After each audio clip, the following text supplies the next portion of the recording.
on, you fucking help! Get out with it! Get to your load! Get out!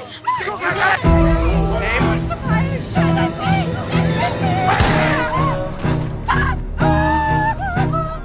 Six young travelers are looking for an adrenaline rush, so they decide to explore an untouched Mayan temple deep in Mexico. The next day, they find a driver willing to take them there, but the moment he hears their destination, he immediately refuses. However, after Jeff offers him a generous amount of money, the driver reluctantly agrees to take them. What they don't know is that an endless nightmare is already closing in on them. Soon, they arrive near the Mayan ruins, but the moment they step out of the vehicle, the driver speeds away as if he's escaping for his life. The group doesn't think much of it. Following the map, they begin making their way toward the ruins. After pushing through a dense jungle, they finally arrive in front of a massive and breathtaking pyramid. The group decides to take some photos to remember the trip, but suddenly, a local man rides over on horseback, shouting something they can't understand. Jeff assumes the man is asking for money, so he pulls out a few bills and offers them, but the local man refuses to take them. Moments later, several more locals arrive, and this time, they're all carrying weapons. Just as the tension reaches its peak, Amy pulls out her camera and starts taking pictures while slowly backing away. This instantly enrages the locals. Without saying a word, one of them pulls out a gun and points it directly at Amy.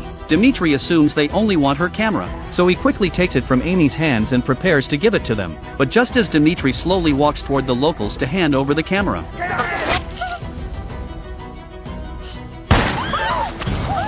the terrifying sight leaves everyone completely frozen in fear. Before they can even react, the locals use their weapons to force them to climb to the top of the Mayan temple. When they finally reach the top, Jeff discovers a tent sitting there. Clearly, someone had arrived before them to explore the ruins, but for some unknown reason, there's no sign of the person anywhere. Jeff then suggests that Matthias call the police, but Matthias says that during their escape earlier, he accidentally dropped his phone. With no other options, the group has no choice but to search for another way out. Just then, Jeff discovers a dead man hidden among the vines nearby. It's obvious he was the owner of the tent. Although they have no idea what happened to him, Jeff suspects it must have something to do with the locals waiting below. Using a pair of binoculars, Jeff notices that more and more locals are gathering around the temple. It looks like they plan to trap him there and leave them to die. He immediately shares his theory with the others. Hearing this, everyone realizes how serious the situation has become and starts discussing a way to escape. But suddenly, a phone starts ringing somewhere nearby. Following the sound, they discover that the ringtone is coming from an old well beside them. Matthias quickly ties a rope around himself and prepares to climb down to retrieve the phone,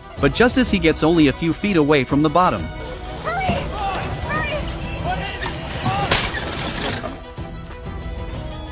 a few moments later, painful screams echo from the bottom of the well, and everyone above realizes that Matthias is still alive. They then decide to send Stacy, the lightest one among them, down to rescue him, but unexpectedly, even after checking the rope, they make the same mistake again. The rope isn't long enough, leaving Stacy hanging in midair. In the end, Stacy has no choice but to let go and jump down. Although she badly injures her knee on the way down, she still manages to signal her friends above that they need a longer rope to pull the injured Matthias back up. Hearing this, everyone outside the well is completely at a loss. While they desperately try to figure out a solution, Amy suddenly decides to go down and ask the locals for help. Worried that Amy might be in danger, Jeff immediately follows after her. But the moment the locals see them, they pull out their weapons and go on high alert. This pushes the already emotionally broken Amy to her limit. She suddenly grabs a vine from the ground and throws it toward the locals, but it accidentally hits a young boy instead. Seeing this, the locals become extremely nervous, and they immediately point their weapons at the child.